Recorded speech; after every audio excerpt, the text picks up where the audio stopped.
20 entries, 7 levels. This is an iceberg of the most disturbing gaming controversies. We'll begin with some disturbing cases, but as we move forward, these stories will become unbelievably dark. Viewer discretion is advised.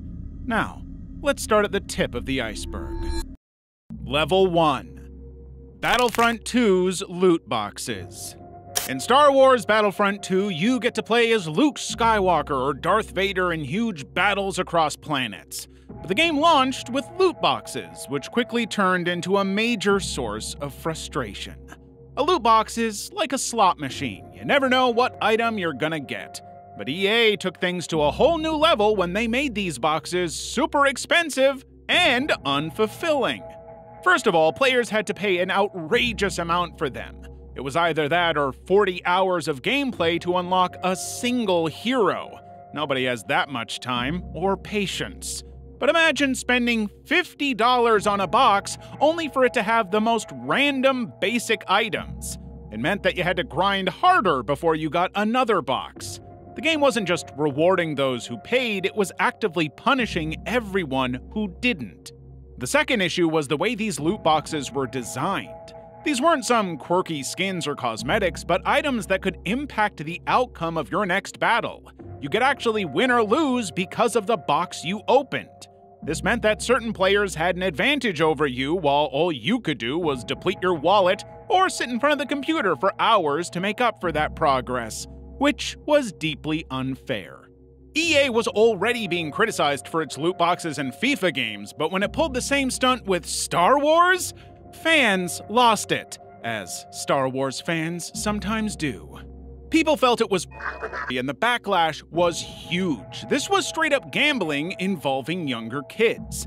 Advocacy groups became involved and said that the games were exploiting kids by pressuring them to spend real money just to compete with friends. The issue got so serious that even the British Parliament started looking into it. But more than the backlash, it was the way EA dealt with the controversy. During the investigation, an EA representative famously called loot boxes surprise mechanics and tried to argue they were just a fun part of the game, which made people even more upset. Then one representative tried to explain it as creating a balance between players who had more time and those who had more money, which is such a tone-deaf thing to say. They intentionally made the time option so miserably long that you would feel forced to choose the money option. How is that balancing the scales? On top of that, when people called out EA for making their characters expensive as hell, they said that they wanted the players to feel pride and accomplishment. Honestly, they should have just shut up at this point. The huge uproar did have an impact though, because EA removed microtransactions from Battlefront 2 as well as FIFA 19. I guess never underestimate the power of angry gamers. Gender discrimination by Riot Games. Behind the massive success of League of Legends was a toxic secret that would cost Riot Games $100 million. Imagine that, something toxic involving League of Legends. In 2018, a group of former female employees filed a major class action lawsuit against the gaming giant. They claimed that they were treated as a second-class citizen simply because they were women. The lawsuit stated that the company had a toxic bro culture where they were paid less than their male coworkers. They were also constantly overlooked for promotions and had to deal with harassment. Allegedly, it was a deep-rooted problem within the company that needed to be addressed urgently. Riot, of course, tried to make the whole thing go away. They basically wanted a behind-closed-doors legal process instead of a public trial. But just as they were trying to handle the fallout, another scandal blew up in their face. Riot's own CEO, Nicolo Laurent, got hit with a separate lawsuit in 2021 by his former executive assistant. She claimed that Laurent would constantly yell at her and even made the outrageous suggestion that female employees should handle work stress by just having kids. Yikes. So it wasn't just an issue with the managers, it went all the way to the very top. And apparently it trickled down to the players too. A few months later, a star player in their Riot's Valorant League, known as Sinatra, was publicly accused of assault by an ex-girlfriend. This led Riot to suspend him from competition. While this was a totally separate issue, the timing couldn't have been worse. It made everyone feel that Riot had a toxic problem everywhere, not just inside its offices. It was a mess that kept on getting messier. So Riot ended up paying $100 million and agreed to let an independent watchdog monitor them. Level 2. The Last of Us 2 Death Threats. The Last of Us is set in a world destroyed by a deadly infection. You play as Joel, a middle-aged man who has to protect a young girl, Ellie, who might be the only hope for a cure. But what happens when that man dies in the game? In the game's second part, Ellie is forced to watch as another character, Abby, beats Joel to death. The entire sequence is brutal. Joel is shot in the leg and then fatally beaten with a club. To add salt to the wound, players then have to play as Abby, where they are supposed to empathize with her actions. Fans were extremely unhappy, but some people took it a little too far. The creators and the voice actors got a lot of hate. Game director Neil Druckmann received anti-Semitic and misogynistic messages, some of which even wished death upon him. Laura Bailey, the voice actress for Abby, was the major target of harassment. Her social media accounts were flooded with thousands of hateful messages calling her a monster and a disgusting person. The threats were so vile, they even targeted her newborn son. One person went as far as to say that he will find her and harm her. But the anger wasn't just about Joel's death. A lot of the backlash was pure misogyny, aimed at Abby because she didn't look feminine enough. Her muscular build became a huge target. Players would call her a man and even Photoshop her face onto the bodies of male bodybuilders. On top of that, the inclusion of a trans character in the game unleashed a flood of transphobic attacks. It got so bad that Naughty Dog had to release a statement where they said that while they were open to criticism, they condemned the harassment their team was facing. Even though the actors put up a brave front, all this hate revealed a dark, ugly truth. The outrage was never about the story, it was just misogyny and transphobia aimed at real people, all because of a fictional character. But this is not the only time a game has come under fire for its content, and if you want to find out more of these, hit that subscribe button so you don't miss our next video. Let's continue. Level 3. Workplace Misconduct by Quantic Dream.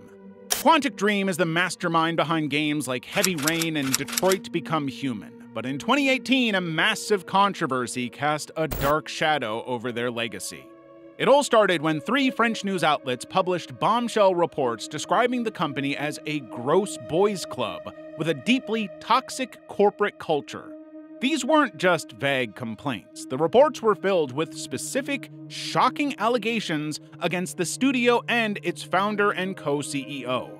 At the heart of the scandal was a collection of around 600 photoshopped images that were circulated through group emails.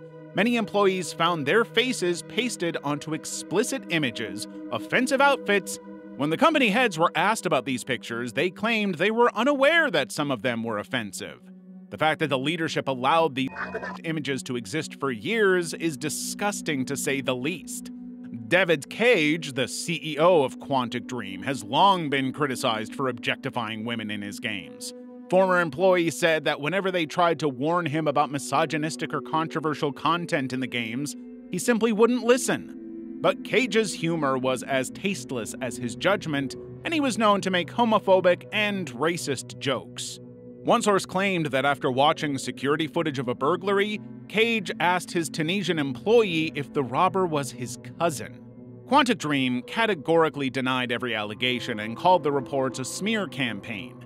Cage even pulled out the oldest defense by saying he worked with progressive actors like Jesse Williams and Elliot Page, so he couldn't possibly be a racist or homophobic. This statement was especially ironic since during the making of Beyond Two Souls, the studio created a fully rendered model of Page for a shower scene directly violating the actor's no clause. The fact that the story only broke because it was part of the larger Me Too wave in 2017 is disturbing. Without that movement, the toxic workplace culture at Quantic Dream might have stayed secret forever. Duke Nukem Forever's development hell and content. Released in 2011, Duke Nukem Forever is about a macho guy who saves Earth by rescuing captive women who are literally there to boost his ego meter. But did you know it took 14 years to actually make this game? So when it was finally released, people didn't expect it to become famous for its outdated gameplay and humor, but it did. After the massive success of Duke Nukem 3D in the 90s, a sequel was announced for a 1998 release, but that didn't happen. The project's director was obsessed with having the latest and greatest tech. The team kept switching to newer engines, and each time they basically had to start from scratch. This went on for nearly a decade, and at this point, people had literally spent their whole careers on a game that didn't seem like it would see the light of day. After multiple delays and 14 long years, Duke Nukem Forever finally hit the shelves in 2011, and it was a total flop. The game was a mess of problems like choppy frame rates and horrible loading times. The original creator called the final game a joke and that it wasn't what he had envisioned. Critics called it boring and obnoxious. In one infamous scene, the Duke picks up a giant piece of poop in an alien toilet, which he later keeps throwing around like a grenade. But the most horrendous thing about the game was its blatant objectification of women. There was a multiplayer mode called Capture the Babe. Instead of capture the flag, you grab a panicked woman and carry her away. To stop her from struggling, the game actually requires you to slap her to calm her down. So instead of the cool action hero they were promised, players got a pathetic character who was quickly nicknamed Douche Nukem. And after all the time and money invested, the game was known less for its gameplay and more as a multi-million-dollar train wreck that took 14 years to come to a screeching halt. Virtual harassment in VR chat. Meta Horizons World is a virtual reality game and social platform created by Meta. You put on a VR headset and jump into a virtual universe where you can hang out with friends, play games, or even go to concerts, all without leaving your house. But things turned horrifying when a user was physically violated by other male avatars. In December 2021, within seconds of her logging in, Nina Jane Patel experienced something that would cause her anxiety for years to come. Nina was in the main lobby area when 3 male avatars with male voices approached her. She said they ganged up on her, made crude comments, and groped her aggressively. They also took selfies with her distressed avatar during the incident, and she had to tear off her headset to make it stop. The experience felt terrifyingly real to Nina because of the haptic feedback system. For her, it wasn't just a game, it was a violation of her consent. Right after Nina shared her story online, she was hit with death threats and hateful comments. Meta's response to the incident wasn't exactly what she had hoped. A company spokesperson said that Patel should have used the Safe Zone feature, which basically creates a protective bubble around an avatar. Many called it victim blaming, as it was the virtual version of "she was asking for it." This was not the first time Nina had such a horrible experience with Meta VR. During one of her first visits, she had already seen a male avatar harass a young girl while other people just stood by and did nothing. Clearly, there was a deeper issue here that needed to be addressed.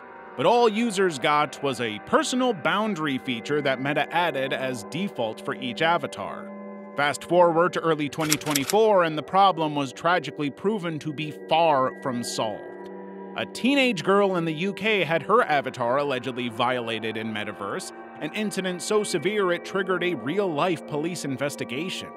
It showed that simply forcing avatars to keep their distance did almost nothing to stop the predators. So despite all the headlines and media scrutiny, Meta still failed to create real consequences for attackers, leaving users completely vulnerable. No Man's Sky false advertising. No Man's Sky was supposed to be this epic game where you could explore unique planets in your own starship and discover new life forms. So it was extremely important that the gameplay was seamless and looked hyper-realistic.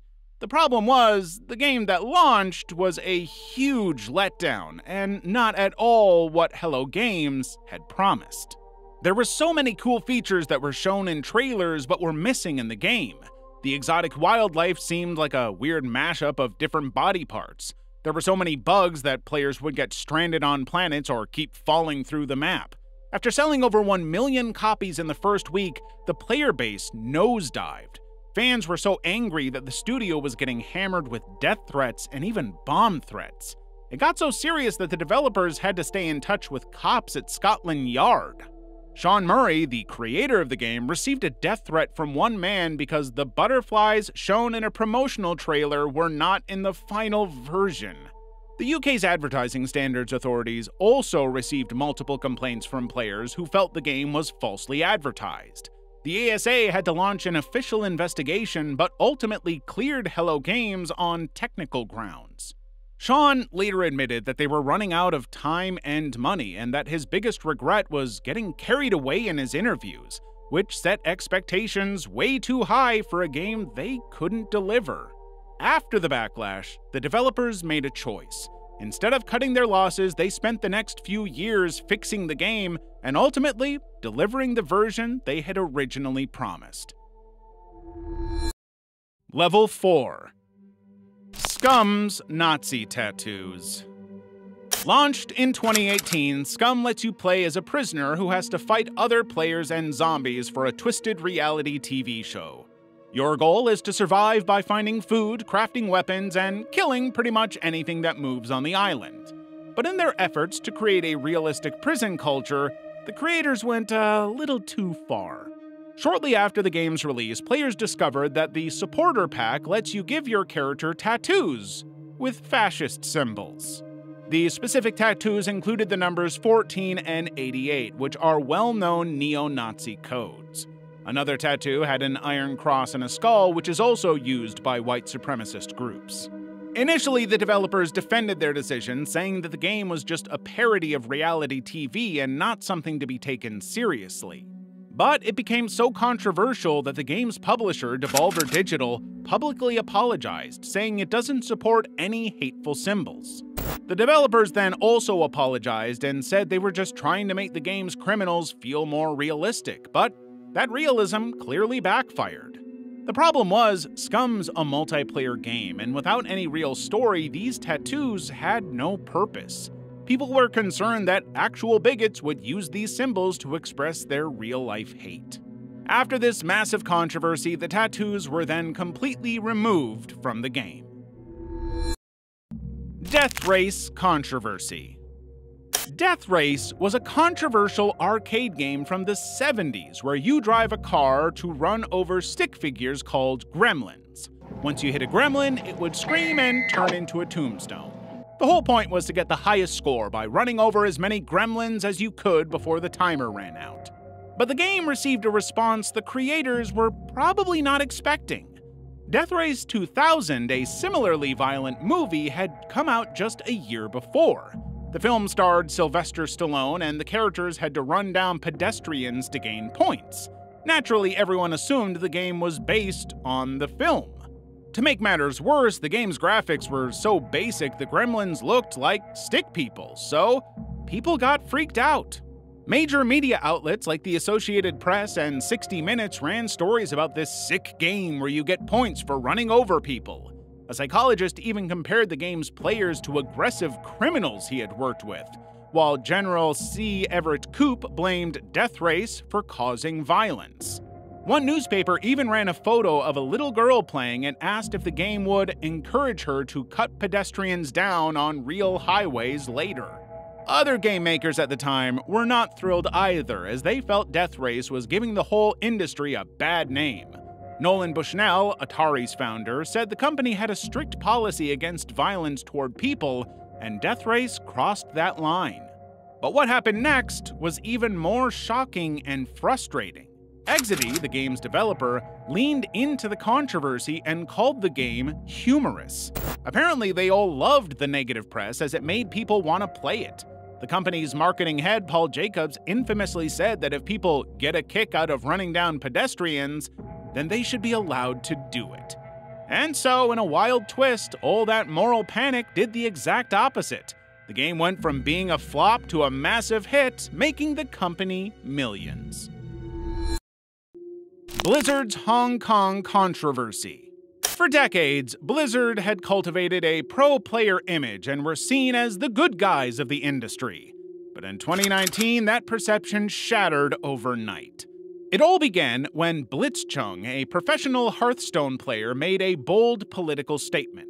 Right after winning a match, he appeared in a livestream interview wearing a gas mask and goggles and shouted the protest slogan, "Liberate Hong Kong, revolution of our age."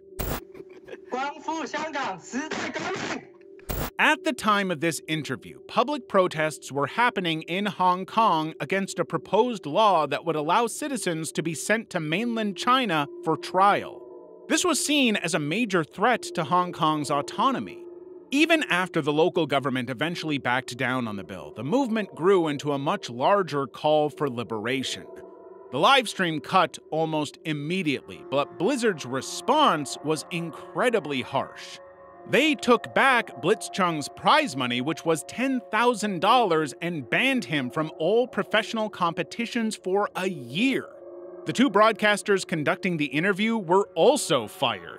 The company justified it by saying that all of this could damage their public image, but the gaming community saw it very differently. The #BoycottBlizzard movement exploded on social media. People started canceling World of Warcraft subscriptions they'd have for over a decade. Hearthstone caster Brian Kibler publicly quit because he couldn't ethically stand by the company's decision. But the most creative blow came when activists turned Mei, a Chinese hero from Blizzard's own game, into a symbol for the Hong Kong protests. Even Blizzard's own employees staged a walkout at their headquarters and covered up the company motto, "Every voice matters." Things became a little more political when US Congress members also sent out a letter to the CEO of Activision Blizzard, slamming the company for censoring speech just to please the Chinese government. It was a PR disaster. After a week of intense pressure, the president of Blizzard issued a statement where he announced they were reducing Blitzchung's suspension and would also give him his prize money. He claimed that their relationship with China had nothing to do with the decision, and that the punishment was simply for breaking a rule. But the controversy completely overshadowed the BlizzCon that happened just a few weeks later. As a last-ditch effort to save the event, JLN Brack ended up apologizing a second time on stage. But the damage was already done. Despite the company's attempts to fix things, the event was largely seen as the death of Blizzard's reputation. Maybe they can draw attention away from this by making Overwatch even worse in the next update. Super Seducer Series Controversy. The Super Seducer series is a set of 3 games that are supposed to teach men the art of seduction and turn them from dating duds into studs. But the 3rd installment became so controversial for its creepy and manipulative tactics that it was ultimately banned from major platforms. The game operates like an interactive movie where the main character is shown in various social situations. As the man approaches a woman, the player must choose from a range of dialogue to advance the scenario. These choices typically feature one correct answer and a couple of inappropriate options. After each chapter, you get a brief explanation on why certain choices were effective or not. The game was created by Richard LaRuina, a self-proclaimed pickup artist who plays as the main character in the series. He is also the one who provides a detailed recap, but he does it while sitting on a bed, often surrounded by women in lingerie. After its release, the game became famous for all the wrong reasons. People were genuinely shocked and offended by the content. Instead of teaching men how to connect with women, it taught them that women were objectives to be unlocked. For example, some scenarios encouraged you to keep pushing even when a woman gives clear signals she's not interested. Even the choices themselves are a huge problem. From refusing to leave a woman in her own backyard to hiding in the bushes to spy on her, none of it was normal behavior. People called it the world's sleaziest game as it normalizes stalker behavior. Level Up, a UK-based feminist organization, launched a campaign to remove the game from Steam and called it toxic as it encourages men to harass women. Steam did end up removing the game from its platform, even though the developer offered to censor it, which just proves you can't censor a game that's rotten to the core. Activision Blizzard lawsuit. Well, look who's back. In 2021, the gaming industry was rocked by a major lawsuit filed against one of its biggest players, Activision Blizzard. The lawsuit came from a California government agency which claimed the company's workplace was extremely toxic because of gender discrimination and harassment. The details that emerged from the lawsuit were disturbing. Female employees, especially women of color, were constantly subjected to inappropriate behavior. According to the allegations, male colleagues would drink heavily and then make unwanted advances. Women said they had to put up with nasty comments about their bodies and even jokes about rape. The culture was so bad that the men had these things called cube crawls, where they would get drunk and literally crawl around the office harassing people in their cubicles. And it wasn't just about harassment. Women were held back professionally as well. They reported getting paid less than men for the exact same job and were skipped over for promotions. If a woman actually tried to file a complaint, she would risk retaliation. One former Blizzard employee stated that her team manager would harass her daily while she was pregnant. The story took an even darker turn when one female employee took her own life during a company trip with her male boss. The lawsuit claimed that she was the target of intense harassment, where her inappropriate photos were passed around at a company holiday party. Instead of owning up to their mistakes, Blizzard put out one of the most tone-deaf corporate statements and called these allegations distorted. Addressing the employee's tragic death, they said that the lawsuit was causing unnecessary pain to her grieving family. The worst part about it was, the leaders knew what was going on and did nothing. The lawsuit specifically named the head of Blizzard, J. Allen Brack, for ignoring the constant harassment. Ultimately, the frat boy culture cost Blizzard everything. Shortly after the lawsuit, Brack stepped down and the company had to pay a multi-million-dollar settlement, but by then their stock prices had plunged so dramatically that it created the perfect storm for Microsoft to swoop in and buy out the company. NFT games and crypto scams. Axie Infinity is a blockchain game where you collect digital monsters called Axies. Each monster is an NFT, which means you truly own it and can sell it for real money. It was one of the first games to prove that players could earn a real income just by playing. The game became so popular that in some countries people started making a full-time living from it. But in 2022, the system behind Axie Infinity was hit by one of the largest digital heists ever. A group of hackers from North Korea stole $625 million worth of cryptocurrency. The hack didn't just wipe out digital coins, it wiped out real-world savings, rent money, and people's income. But the truly insane part is, no one even noticed for almost a week. The only reason the developers found out about the theft was because a player tried to withdraw their money and couldn't. Imagine a bank getting robbed for over $500 million and not realizing it for 6 days. The immediate aftermath was chaos.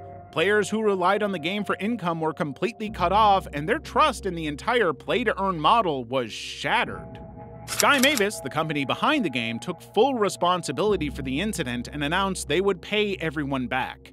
They raised $150 million from investors and then used their own company funds to cover the rest of the players' losses. It was the first time a crypto company had ever done something like this on such a massive scale. After the controversy, the game faced a decline in the player base and Sky Mavis was forced to rebuild its security from the ground up. Level 5. Ubisoft harassment allegations. If you think a company as big as Ubisoft would be immune to controversies, you're wrong.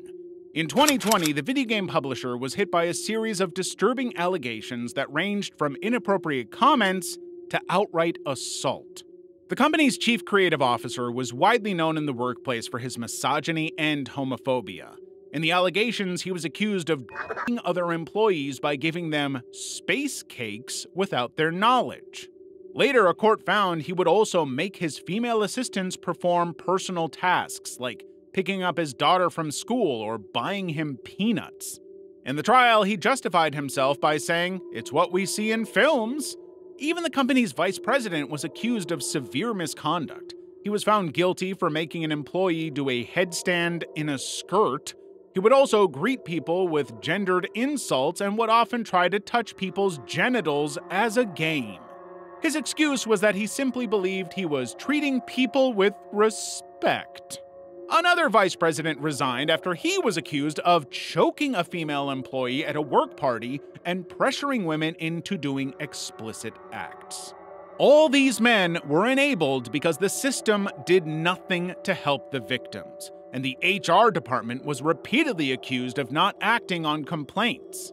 Eventually, a French court stepped in and gave some of these executives suspended prison sentences. Even Ubisoft never truly owned up to its toxic culture and got rid of a few big names, hoping to bury the controversy with them. While the court cases have closed, the ghost of the scandal continues to haunt Ubisoft as they're in a constant battle to manage their own public image. 6 Days in Fallujah.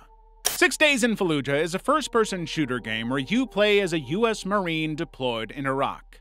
The gameplay is all about surviving close-quarters combat, which is very much based on a real-life battle. In 2004, the city of Fallujah in Iraq had been taken over by a large number of insurgents. In response, U.S. Marines, along with British and Iraqi soldiers, launched an operation which left the city in ruins. It was one of the deadliest battles American troops had seen in decades. The game was first announced years ago and was supposed to be released in 2010, but it faced so much criticism from veterans and anti-war groups that Konami had no choice but to cancel it. After almost a decade, Highwire Games decided to revive the project, and yet again, it faced the same backlash as the first time around. The idea of turning an incredibly bloody battle from the Iraq War into a commercial video game did not sit well with anyone. But it wasn't just the conflict itself that was disturbing. The US military later admitted to using controversial weapons like white phosphorus at that time. In the following years, there was a dramatic increase in birth defects and infant mortality rates. So the critics were doubtful if the game would be able to show the real side of that war. It didn't help when CEO Peter Tamte stated that the game isn't a political commentary because this was not how the public viewed it. The trauma was still fresh in the minds of veterans and their families. There were also concerns that the game was simply a propaganda piece to recruit for the US Army and would promote anti-Arab sentiments. American Muslim advocacy groups even pushed for Sony and Valve to block the game from their platforms. While the game was not banned, it didn't have a smooth launch either and received mixed reviews on Steam. Zoe Quinn and Gamergate. Zoe Quinn is an American indie video game developer who became famous for her text-based game called Depression Quest. She wanted to show people what it's like to live with depression, something you rarely saw in gaming. The game largely received positive attention, but that all quickly changed. In 2014, her ex-boyfriend wrote a huge blog post where he claimed she got into a relationship with a journalist just to get good reviews for her game. The accusations were quickly debunked, but an online mob launched a targeted harassment campaign against her called Gamergate. The online bullies were not simply criticizing her, their goal was to destroy her life. Quinn later said how these people wanted to isolate her so she would end her own life. Stalkers would park outside her building and send threats and put dead animals in her mailbox. Quinn's safety was genuinely compromised when her online accounts were hacked and her explicit photos were released. Even her home address was posted online. She had to leave her own house and sleep on her friends' couches because law enforcement didn't really help her. But the harassment didn't stop there. People started targeting women in the gaming industry, people of color, and members of the LGBTQ+ community. It was never really about fair journalism. It was just an excuse to push out women and other marginalized people out of the gaming world. And the attackers did succeed to some extent. Countless other women in the industry were doxxed, who then had to abandon their careers for their family's safety. Quinn ended up creating Crash Override Network, an organization that helped victims of online harassment.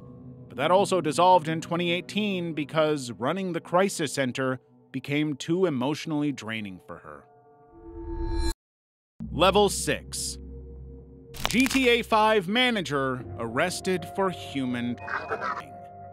Xavier Leon Jones, better known as Water himself, was a popular streamer on Twitch with almost 50,000 followers.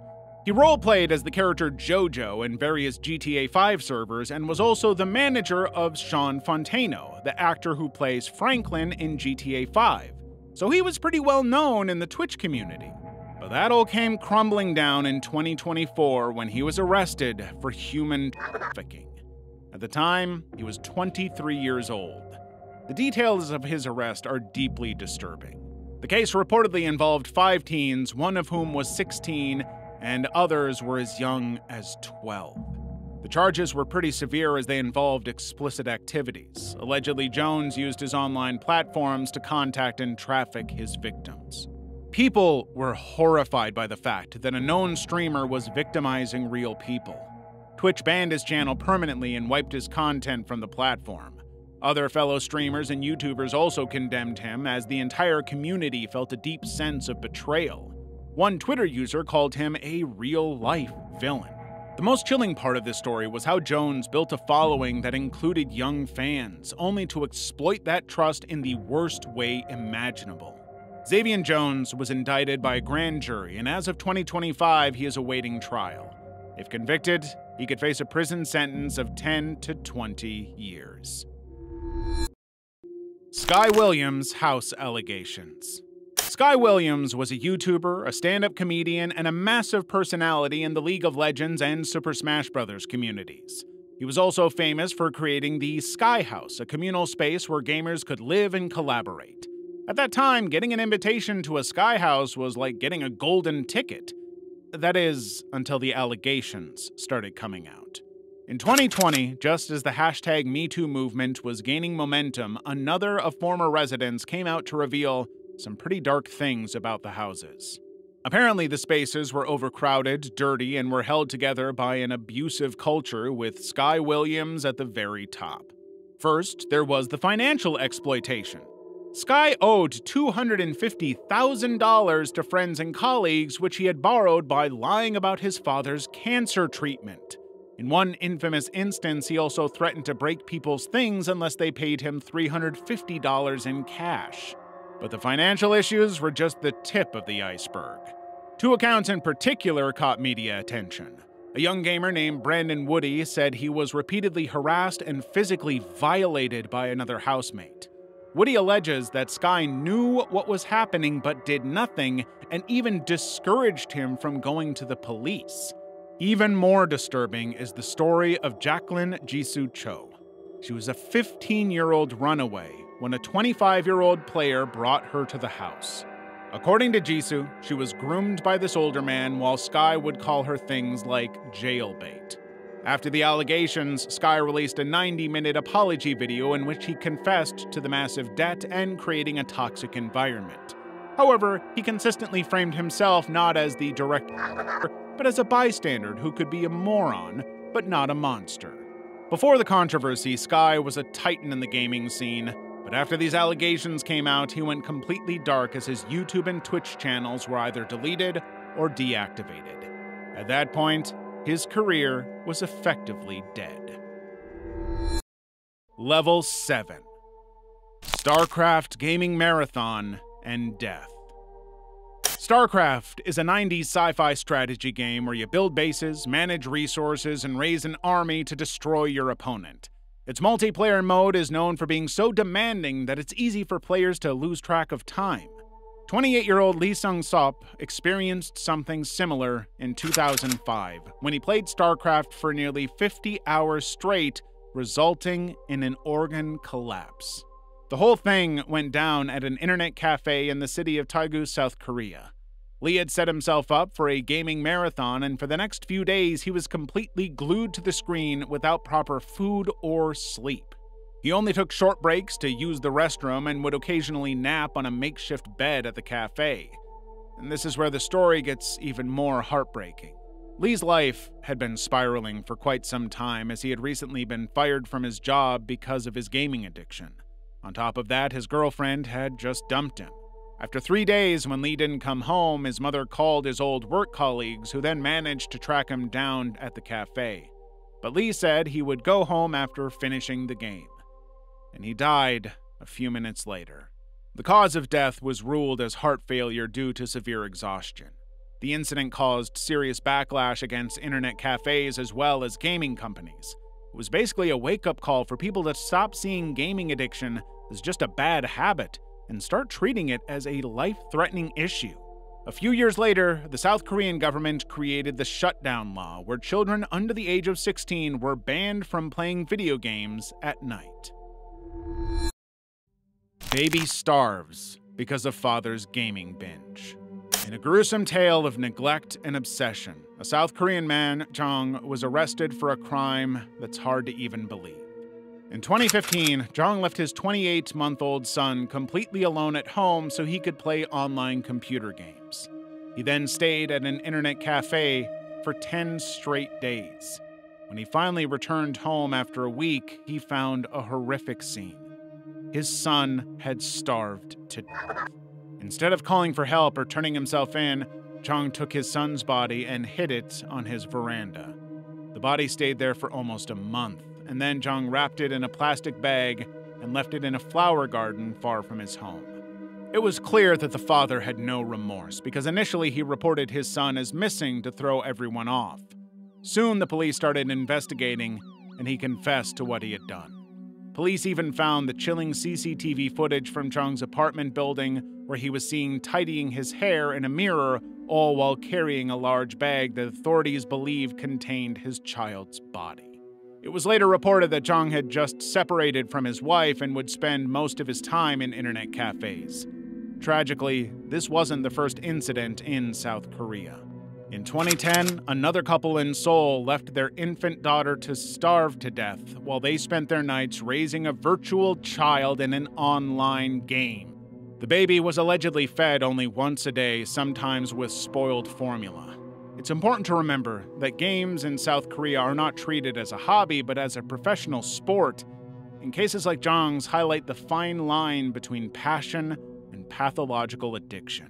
But the controversies don't end here. And if you're interested in more of these, check out this iceberg featuring the most disturbing Roblox controversies.